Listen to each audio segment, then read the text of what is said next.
All right, guys, we are live. We have got Lydia Smith here on the old show with us. I texted Lydia a few days ago. I was like, "Hey, got a new podcast. You wanna jump in?" And she's like, "Sure." Why not? And afterwards, we're like, "Wait, what's this about?" And I'm like, "I don't know yet. We'll kind of find out." So Cal, like, I mean, and those that are listening at home, Lydia's actually got a lot of talents. Like, I mean, you were definitely a very multi-talented person, but you're too nice. I'm not the one to say it though. For one, I mean, like, how much? Okay, for one thing, like, don't you sell your paintings to? Is it Sportsman's, or you have some displayed there, or something like that? Did I have that? No, there was like kind of an opportunity I had to do that, but I've never hopped on it. Okay. But I mean, I've sold artwork to tons of people. Like a lot. I couldn't even name or count how many people, and also like nonprofit organizations as well. I've donated a lot of drawings to them, like Rocky Mountain Foundation, for example. Yeah. Mm-hmm. Wow, Calvin, you gotta look up her artwork on like Facebook and stuff. It's amazing. How do I find it on Facebook or Instagram or Lydia Smith art? You can probably type that in. Actually, pretty awesome. You could probably type it in on Google, and it should just pop my website up or something. So. All right, y'all keep talking. I'm just gonna check this out real quick because that's all cool. right. Can you share a screen, Calvin? Can I share a screen? Yeah, or is that just me that can do that? I can't.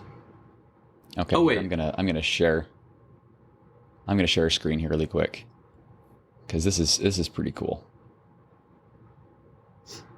What got you into painting, Lydia? Well, I mostly just draw, so like graphite pencil, but I want to get into painting. But I've been doing that since I was very young, like since I was 3 or however old. And literally I was just really like, I wanted to do things a lot when I was younger. I was very creative. I got into things, and my mom saw that creative energy, and she handed me a paper and a pencil. And ever since then, I've just been drawing. So it's been something that I've just done since I was very, very young. Are you able to see these? Yes. These coming in? I'm able to see them. I can kind of see them. They're like half cropped. Oh, really? Strange. Okay. But let's see. Maybe it's just my screen, though, because mine is a vertical screen. So. Yeah. Gotcha. Okay. Yeah, this one's so cool. Oh my gosh. Yeah. These are amazing. So quite a few of those are This is ink pen, isn't it? Yeah. Well, yeah, micron pen. Yeah. That's so cool. All right, for those that are just listening, you have to go look it up. It's Lydia Smith Art, right? Yeah, yep. Lydia Smith Art. Okay. Yeah. Super cool talents there. Yeah, it's funny because I remember as a kid, like when we were young, Lydia was always drawing, like constantly, like nonstop, everywhere. And then you were always barefoot. You always barefoot. And you walked around like on your toes. Remember that? Yeah, that was a thing. I still do it. Do you really? I didn't know that. I catch myself doing it. I'm like, woof, man. Okay, no. So this is funny, but no, she just walked around her toes everywhere. Like it was like the funniest thing. She was always drawing. Or like, don't know why. Or on horses or something. It's really funny. So, yeah. I think that's really funny that you remember that. Yeah, that's like the memories. That's the memories from childhood. So funny. So funny. No, so yeah, she got really into art, and then you've gotten really into the hunting scene, quite a bit. Yeah. I have. What amount of time do you think you spend in like a given month, year? Like what kind of time are we talking about out in the woods? I would probably say 80 to 85, if not more percent of my year is spent outside in some sort of way. Other than, I mean, I sleep outside most of the time anyway, like throughout the year, but my down months are typically in the winter. So like that's when I'm not as out and about as much, but typically like I'm out as much as I can be, whether that's the hunting, exploring, horseback riding, just traveling, just scouting out new areas. So it's just lots of time spent, lots of miles put on the feet. Yeah. Yeah. So this one time, I have so many stories that are all popping up, but this is so funny because I'm a runner, kind of excited. Right? I do endurance sports, and I called Lydia one day and I was like, you know what? I feel like I'm not much of a man because I've never actually shot an elk or a deer or anything in my entire life. And I love fresh game, and so I was like, I'd love to go hunting with you. And normally Lydia charges some obscene price to take someone hunting, so I worked the connection, like the cousin connection there. And she's like, okay, yeah, we'll go like hike around up in Palisades. And I was like, oh yeah, this is a piece of cake. She's like, we'll have to work. Well, and I remember you said, you're like, we're gonna have to hike around quite a bit. It's gonna be probably, decent amount of hiking, trying to track down these animals. I'm like, she can do it, I can do it. Dude, I died. I wanted to die. It was awful. 3 days through like thigh deep snow. And she's just chipper AF, just like pumping around, bump, bump, bump, bump. And I'm sitting there like, I seriously, like, everything was hurting. I was like, I cannot keep doing this. And she's just like grinning. She's like, well, I did not know so that. pretty out here today. And I was like, I want to die. Seriously, it was so bad. I had no idea. And it was funny because like we'd like hit like an up climb, and I'm like, she's not gonna slow down, and she didn't. She just like it was like watching like a locomotive like plow up the snow. I'm like, how is she even like cutting the snow? Anyways, I was like miserable. Like everything was hurting. So I wasn't gonna say anything because you don't want to be a weenie. Yeah. Did you guys find an elk? Redemption. No, we found a really, really, really nice moose that we couldn't shoot. I do remember that. Yes, that is true. Unfortunately, so yeah. But we do got to go back and redeem ourselves on that because that was yes. We didn't even find what we were looking for. No.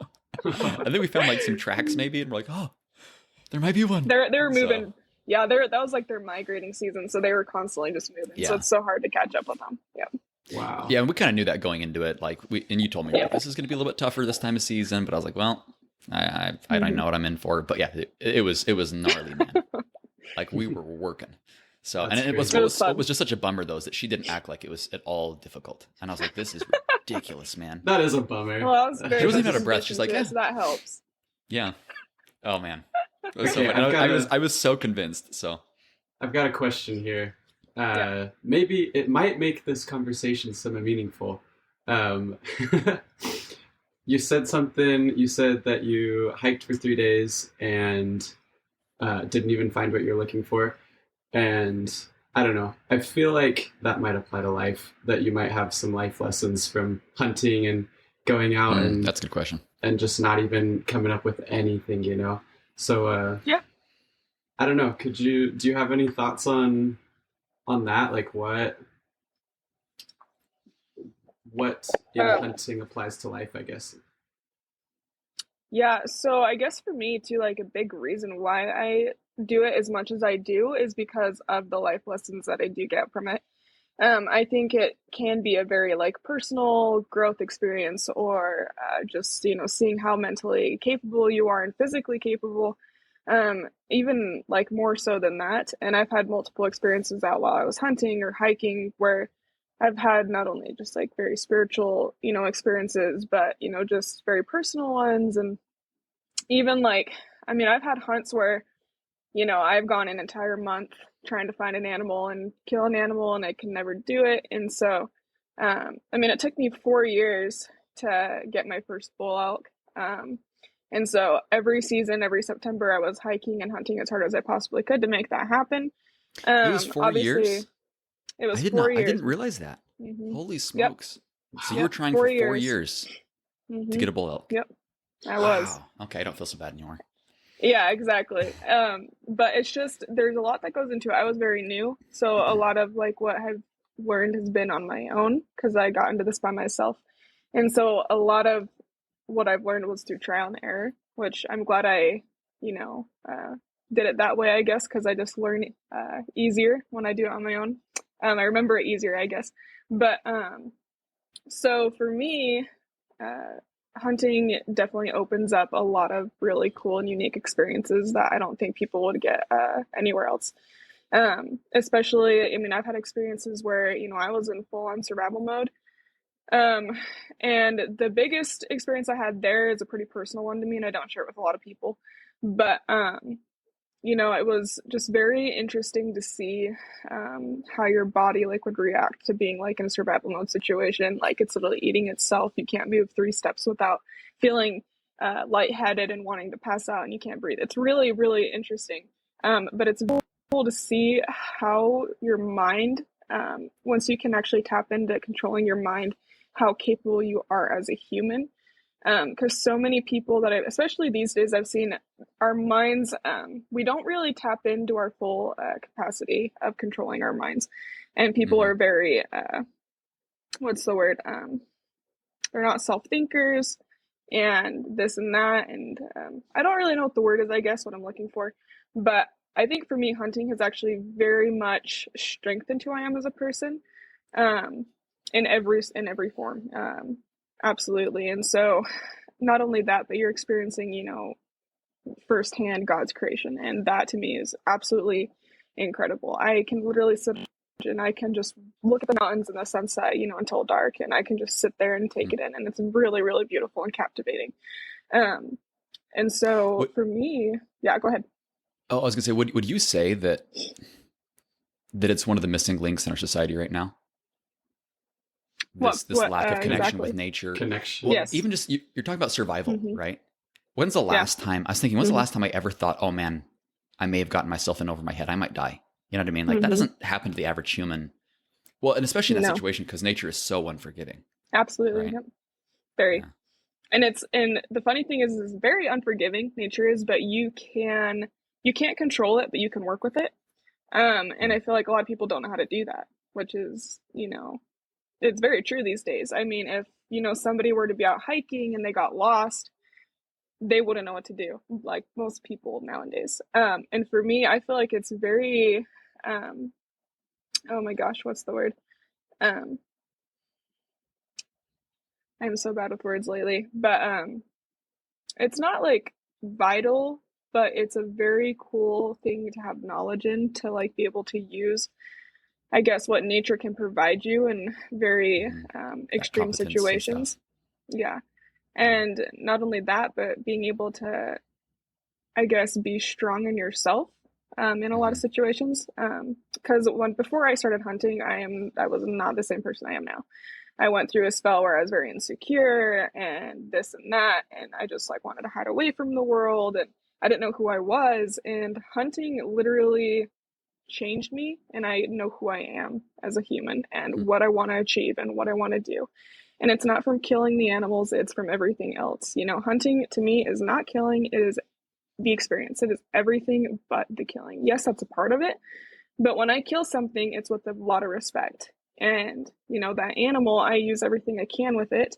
Like in the past, I haven't always used all the parts, like, the heart and the liver, or even the bone marrow and the fat. And I guess through the years of my hunting growth, it's so hard for me to leave those things now because of how important they are, not only to your body, but to me, it's really important to not waste an animal that you've just killed. Because I don't really take, killing things very lightly, especially when I have so much respect for them, like elk, for example. Like, I just love those animals to death, and I want to see them thrive. I want to see them grow. And hunting is a number one contributor to conservation and to helping animals actually thrive. And not a lot of people know that. So basically, without shooting hunting, more wolves. Yeah, for real. So we have a very big wolf problem, and a lot of people don't see that either. So it's a very controversial topic. Don't you get lambasted all the time by people who hate you pretty much for the stuff you post? I get, I'm pretty lucky. I haven't had a whole lot of hate. Actually, more of my hate has come from fellow hunters than it has from non-hunters. And I think a lot of that is because I am female. And so a lot of men, and that's who I get hate from mostly, a lot of men, it's almost like demeaning to their, like, to their who sport. they are, to see, I guess, somebody like me, like, actually going out and doing things instead of just complaining about it. Like, everywhere I've been, or like where I am right now, is like I've gotten there through hard work and passion and like all these things. But I've had a lot of hate, and I would say a lot of it's probably jealousy.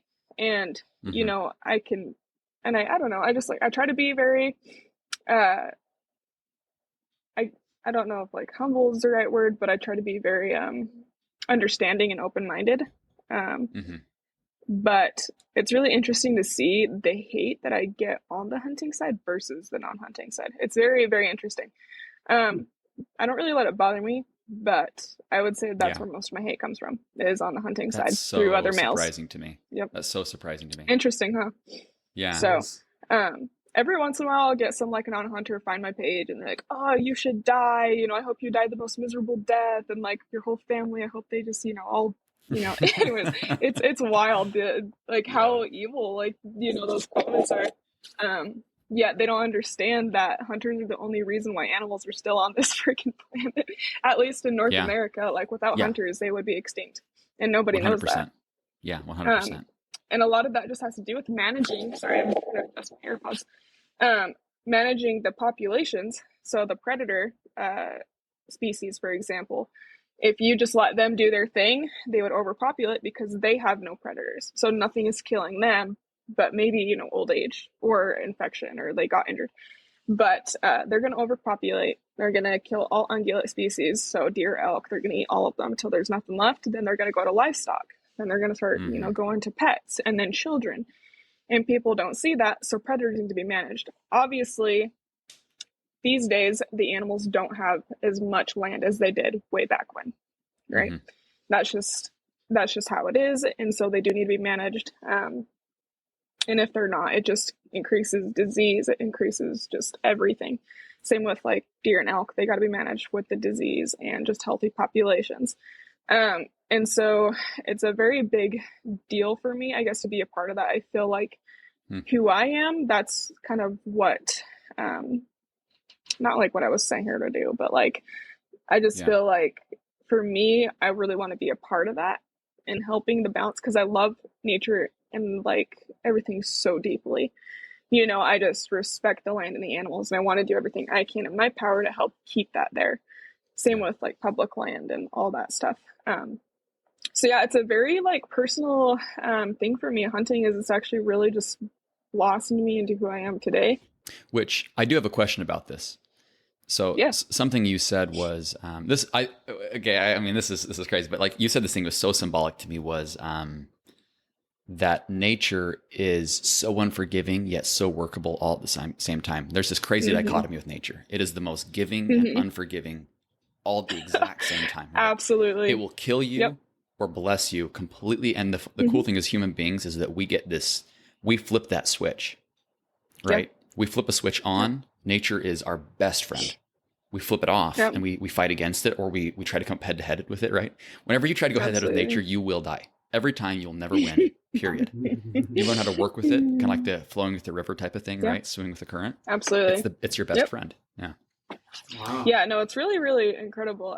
Like the last couple of years, I've really been taking into like wilderness survival, which has been super fun. I mean, I've been learning about, you know, the plants and the trees and like things you can use and utilize, like what nature literally provides you. And it's so cool to see every little thing that nature literally provides you, but you just got to know what that is. I mean, obviously our ancestors survived, right? Like, and they just had nature like way back when, and they knew those things. But with, you know, the civilization and everything, everyone's been kind of falling off that bandwagon and kind of losing that connection, that innate connection with nature, which I think is very vital. Like there's a reason why people, like when they want a vacation, they want to go somewhere nature, like whether it's, you know, in the, you know, tropical rainforest, or they want to go to the Rocky Mountains, or like the Red Desert, you know, Moab. Like it's always a nature destination.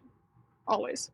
Every once in a while you get somebody who wants to go to Greece, you know, and see like the very cool buildings, which is really cool because that's, you know, very historical, and I too would love to see that. But I feel like more than not, when somebody wants to get away, they're trying to get away to nature, and that's because inside them, I don't think they realize it, but their soul, like their spirit, really needs that.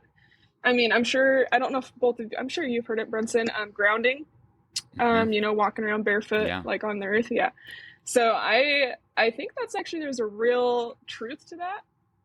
Can you explain what grounding is for those that don't know? Yeah. So basically it's when you walk around barefoot in the dirt, or just, you know, in nature, and you just kind of feel that, or I guess I don't really know the whole like description behind it or anything, but basically so I kind of see the world and everything in energy. And so like when you're walking around on the ground barefoot, you're literally connecting with the earth, and that energy like goes up into, you know, your body, and it can be very healing and all this stuff, and it sounds super hippie, but you know, like I really think it's it's a so very real thing. It's so real. It's a very real thing, and that's a reason why a lot of kids who, you know, grow up on farms, they grow up in the country and they're always running around in dirt, they're so much healthier, their immune systems are so much stronger, versus a kid who grows up in the middle of the city, you know, and they're always getting sick and their parents are always worried about them, you know, like all these things. And so it's very, very cool to me. Like so I want to bring this up too. I guided in this subway back in October in the wilderness in Idaho. And, you know, I was eating nothing but pretty much, you know, what we got flown in from Bush Plains. But I was drinking creek water. I was washing myself with, you know, the creek. There was no pipelines or like plastics or like all of these things. And I have never felt so healthy. And what's really crazy is like all the sickness that's been going around with COVID, all these things. When I got back, you know, we had that second, like whatever you want to call it, and everyone was getting sick again. I never got sick once, and I was around so many sick people. Like, and I just think my immune system was so boosted from being out there drinking the creek water with natural minerals and like, you know, cleansing myself with the pines, because like red cedar is a very natural cleanser. You know, I was constantly moving trees and I was in the rain like all the time. And I just think my body was healing itself. Like that was a very healing process, like getting rid of all these things that you basically have in society now, like all of this radiation and like all this stuff. I think my body was like getting rid of that. And like I've never gotten sick. Like I haven't gotten sick once, and it's been over a year and a half through all of this stuff. I have not like I don't know, my immune system's just off the rockers. I don't know, it's really cool. But I definitely believe in a lot of that stuff, like the energy and just like I guess learning how to cleanse and keep your body healthy. And I think a lot of that has to do with being outdoors and eating what nature provides, which is, you know, the animals, the vegetables, the fruits, like all of that stuff. So, well, it's funny you say that, because I was talking to actually I was talking to my roommate just yesterday, and I said, well, I left my food out overnight, and I just woke up the next morning and ate it, you know, and it was just like some hamburger. Yeah. Right? And like, oh my gosh, dude, you can't eat that. I'm like, why not? And he said, you can't leave meat overnight unrefrigerated. And I said, And so I just ate it. And I think you're listening to me like, oh yeah, he's crazy. But I mean, I grew up milking cows and drinking the milk, and you strain it through like a little cheesecloth, right? Which, I mean, you can imagine how much that actually works. Oh yeah. Getting all the, who knows what falls into that milk while you're milking, right? But it's something, there's definitely something with that when you're exposed, and Calvin, same thing. Calvin's just always healthy, I feel like. Yeah. And I feel like that might be because you lived in Guatemala for all those years, and you didn't have the luxury of having super clean food, right? I was gonna say, yeah, my gut health was so strong when I was in Guatemala, and I mean, barefoot, I was running around just barefoot all the time, you know, and yeah, just good times. And then I come to the U.S. and I get sick. Well, it's funny, Lydia. So I call Calvin one day and I was like, hey, let's go for, or I don't remember what happened, but we'd all decided to go for a run, and he's wearing those little Zero sandals, and I could not believe it, because my whole life I've been barefoot. Calvin smoked me, and my feet were killing me at the end. He's like, what are you talking about? My feet are fine.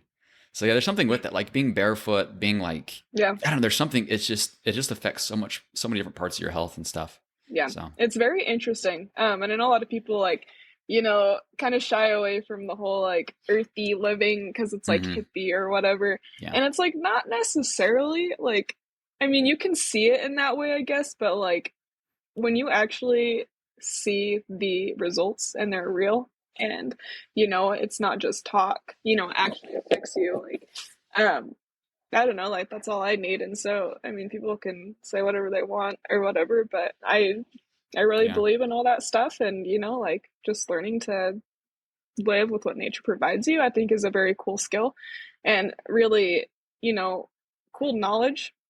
You never know when you might need it. But yeah, there's a lot to it. Like it's literally become, you know, who I am as a person. It's not just a hobby or anything. Like that's just like who I am, is being connected to nature in a way no other person, but not many people are, you know. And it's just because of what I've learned and stuff. Yeah. That's really cool. I was just thinking, I mean, you're talking about grounding and Yeah. and how that's kind of more the hippie like uh, vibe, you know. But then Right. you're also talking about hunting and survival and everything, and it's just like two worlds in my mind that just clash all the time. And Yeah, no, do it's you actually find very it interesting. difficult to Hmm. do you find it difficult to um, well, we were talking on another episode about like fitting in, right? Our Hmm. desire as humans to fit in, um, Hmm. Right. and being a part of those two communities. Um, have you felt a need to fit in, or just be your own person, or how do you see that? No, I literally just do what I feel is right and I just go about how I want to be. So I don't care, what cliques or groups there are. Um, and like for me, like, yeah, like a lot of what I do is very much on the yuppie side, if you want a granola side, versus but also very much the hunting and the outdoorsy and the country and the western. Like there's just I don't feel like I fit into one category, and so I don't. And so I don't know, like it is really interesting though because like a lot of what I live for is, trying to keep, this world healthy, like this country healthy, the animals healthy. And how you have all your granola people per se who love hiking and they want to, keep everything preserved as well. It's like we all have one end goal, Hmm. but the thing that they don't understand is that there needs to be balance, and to have balance you need to hunt, you need to manage populations. And so that's where I think the big clash between the two groups comes from is like, hey, well, we need to kill a lot of bear, wolves, deer, all these things. And they're like, no, that's evil, like you can't do that, just let them self-regulate. But they can't because they don't have the space to do that anymore, Hmm. and they don't understand that. And there is a lot of bad rep that goes around from people who hunt because they're not necessarily respectful for the animal. They kill something and there's just blood freaking everywhere, the animal's head's like severed or whatever, like, oh, I just got this animal, I had to cut its throat because it wasn't dead when I got up to it. It's like, Hmm. I can see where you're coming from there. Like, to me, like, I would not ever post that.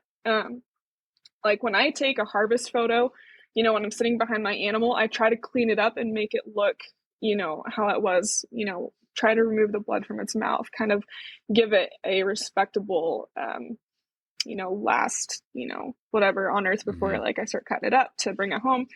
And so I see where a lot of the hate comes from there, especially on the poacher end as well, because poachers are people who, and they're not hunters, they're poachers. They come from a side of greed and selfishness, and they go out and kill these animals for their own materialistic gain, so like money or whatever. And so that's a really big issue is we have a lot of people going around poaching animals and then they're titled as hunters, which is completely untrue.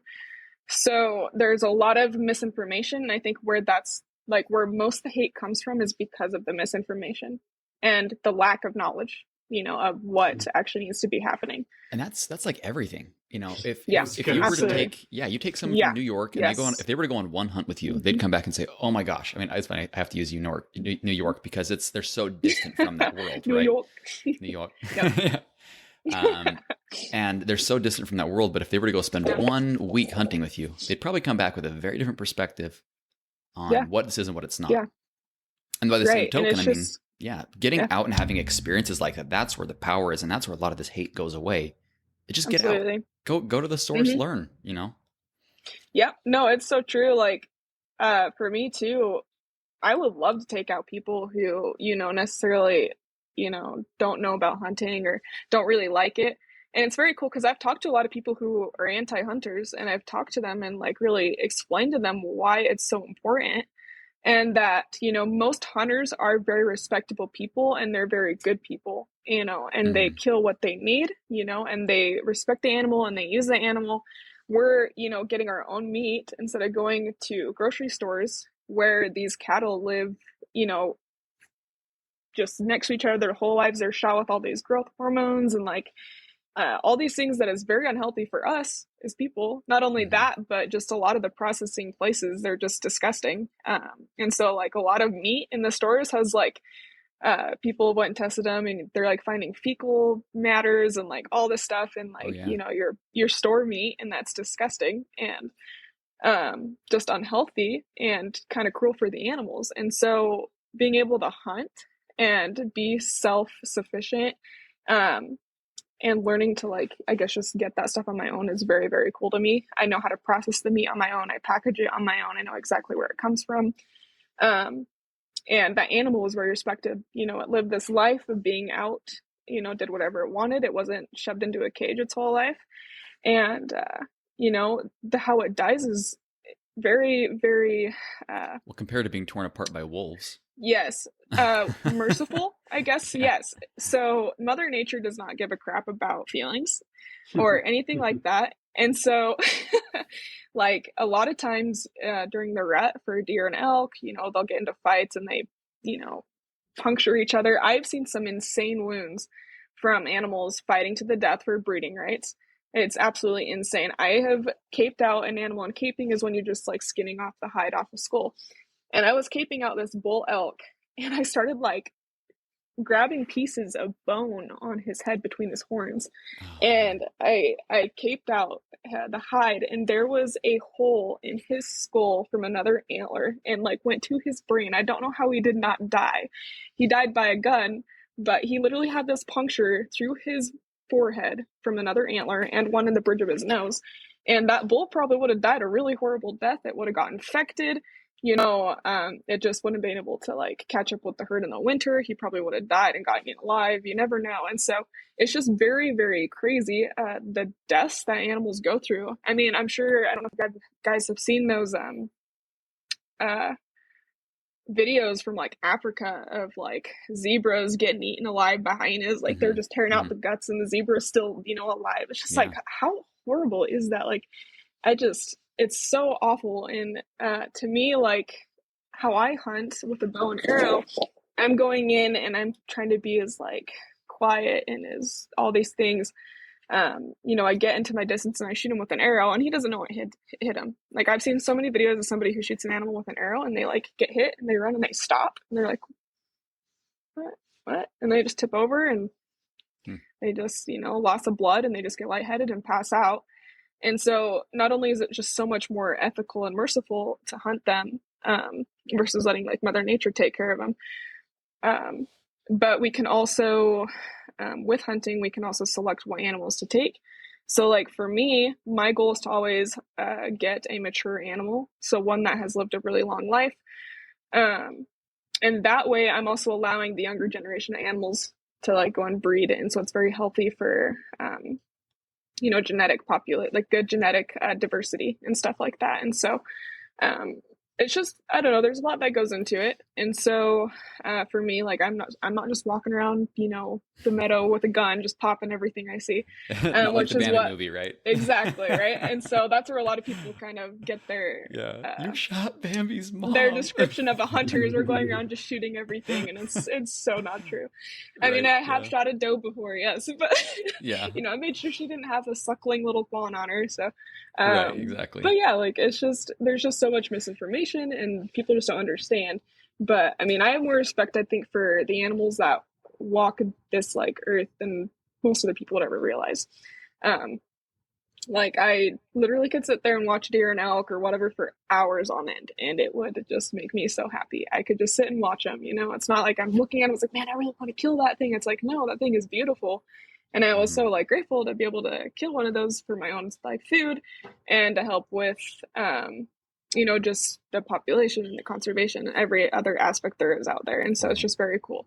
But yeah, there's so much that goes into it. I could literally talk hours on end on things, you know, bits and pieces of it, just how it's, you know, helped me grow, but everything else, like, it's just a very incredible thing. You need to do your own podcast, Lydia. That's what you need. Yeah, you need to start publishing. Yeah. I've had a few people tell me that, but I have so much going on. I'll It's help you get hard. it set up. I'll help you get it set up when you want to do it. Perfect. Sounds good. We didn't have a lot of time to talk about Ivory Peaks. Oh, sorry, Calvin, did you have something to say?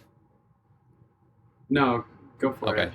we didn't have a lot of time to talk about Ivory Peaks, and we're kind of looks like we're about tapping out on time. But maybe we'll have to do another podcast with you, and we'll talk more about that mission. But it's really cool. I mean, so for those that, I mean, maybe another quick little recap. For those that don't know, I mean, Lydia's a world champion, elk bugler, correct?